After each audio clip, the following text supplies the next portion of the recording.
Hey, peace, boxing fans. This is your man Wood. Thanks for pressing play on another Bite Down boxing video. I'm here in the parking lot getting ready to head out from Hurd and Julian Williams. That's Jared Hurd versus J-Rock, Julian Williams. And I got mixed feelings. And I tried to stress that J-Rock could box and box very well. And even my man Alex Burgos of Round by Round, the editor-in-chief over at Round by Round Boxing, he said, I know you're real big on that Gallimore performance, but that Gallimore performance was great boxing. I mean, it was excellent boxing. But we only really recognize like pay-per-view stuff in this country. We only really get excited about the biggest of names, Canelo and et cetera, et cetera. And then, these B-level fights or these mid-level fights, we don't really, you barely can find a diehard to really, have that discussion with. But anyway, salute to J-Rock and Edwards, his corner, his chief second. Phenomenal fight. You saw from the very early on. I mentioned earlier, I didn't know how long, my concern going into it was I didn't know how long J-Rock would be able to dominate any particular area of real estate. And throughout the course of the fight, he dominated everywhere. Just naturally a better fighter, naturally a better boxer. Or that's just no two ways about it. All we really could say was that Hurd would gradually grate him down, and but just not the craft really to deliver those shots. I mean, J-Rock, he did what he wanted to do tonight. I mean, it was like beautiful work inside. His left hook was beautiful. Just slipping on, hitting him with that left shoulder, and then throwing a shot, connecting. Jared Hurd standing straight up a lot, backing up straight, or just excellent timing, just by J-Rock. Fought tough when he needed to fight tough. Every time Jared Hurd went to grab a little bit of momentum, J-Rock rallied back immediately. I really thought the fight was gonna get stopped. And then the knockdown. I mean, what was that, second or third round? I'm tripping sitting in this empty parking lot. But I can't find since I can't mobile live stream, I just wanted to get my thoughts out there and then let this thing upload as it needs to. But it didn't look like Jared Hurd was gonna make it to the finish line.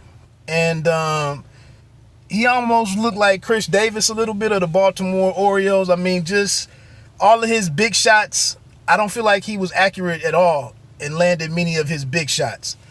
And then he smothered himself all night. He has just not dynamic enough whatsoever.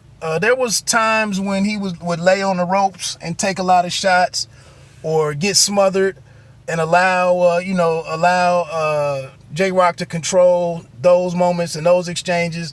And I'm like, can you slip off the ropes like that move that some fighters do where they slip off the ropes and spin the guy around and get him on the rope and bang? But it's like everything Jared Hurd does is long.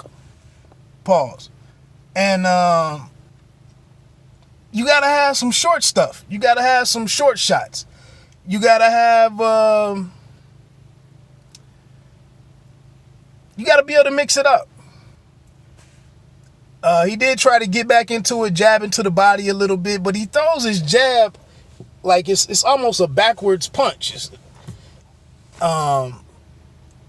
So he wasn't able to start picking off Julian with his jab.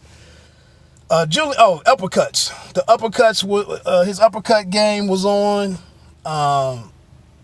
I don't know. I just talked to Dan Rayfield in the parking lot here as he was getting in his car to leave.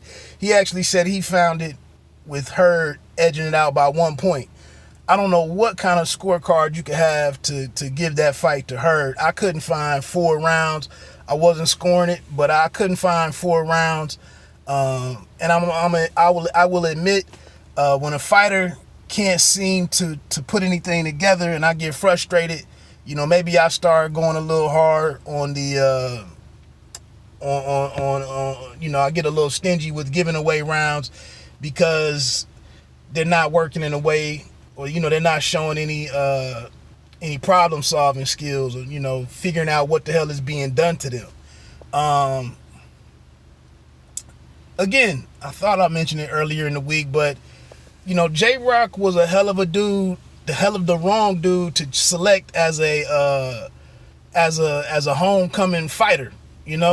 We've heard it throughout the years that a lot of fighters don't like to fight at home. We've heard that before. It's so much. Jerry Hurd has a ton of family here tonight. You got people that wouldn't normally be probably in and out of the locker room. Before I left out, they actually had a celebration in the back. He almost walked out the exit and had to kind of be reminded that, you got a family, you got a room full of family in here.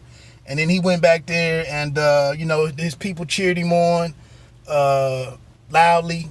And, he classy guy, champion, gracious in defeat.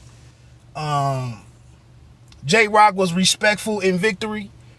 2 great guys. Like I told you, it was going to be a fight of the year candidate going into that thing.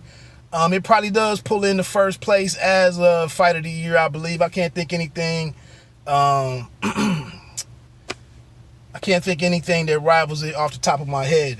But tough night, man. I got some footage of him afterwards and some other footage. I'll see what I can get it tomorrow or get it up as soon as possible. But like I said, in the first thing in the morning, I'm going to be hitting the road to head back to Ohio. Hell of a fight, man. I mean, PBC on Fox. I mean, we give Heyman and, PBC all kinds of, it's all kind of talk out there. But how we could not salute them and celebrate them and pat them on the back for this one, for it to be on Fox and not on Showtime, is phenomenal. I think I ran my mouth about this fight enough to different people in my office and in my different circles. And I said that, I know his fights.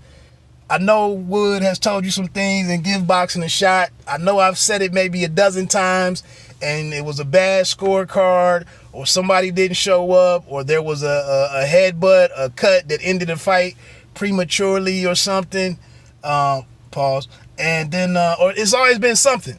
But I was confident. That's why I drove. That's why I got on the road and drove to this fight. I think it might be the only fight that I attend this year.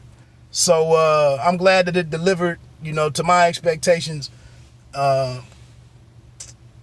in those regards. So hopefully boxing had a great night tonight. It was electric inside the arena. Like I said, man, you saw the band with the Redskins colors. I know the Redskins are the only team in the league, I believe, that has a band. Different teams, I think, have drum lines and whatnot. But the band, his brother walking them out, singing. The whole team decked out in the same outfits and whatnot. The Redskins, spending time at the Redskin facility, interacting with them. I mean, you got to live in the moment. You got to make this thing big and you got to do it. And, you can't go back and say all of that stuff was a distraction. I'm not suggesting that. But I think if they fight in a rematch, I would take Julian Williams in a rematch. Tough night for a good guy. And again, this was supposed to be somebody's leftovers. J-Rock was supposed to be somebody's leftovers when he was easily beating the hell out of Jamal Charlo. And would probably destroy Jamel Charlo. So the last thing that I'm going to put out there, I mentioned it.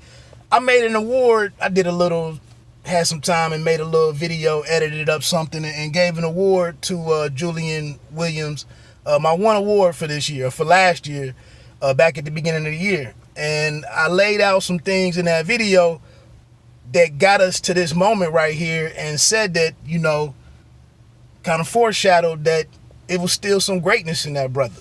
And we need to, but you know, guys get on social media and pop off with whatever and put, you know, a fraction of thought into it.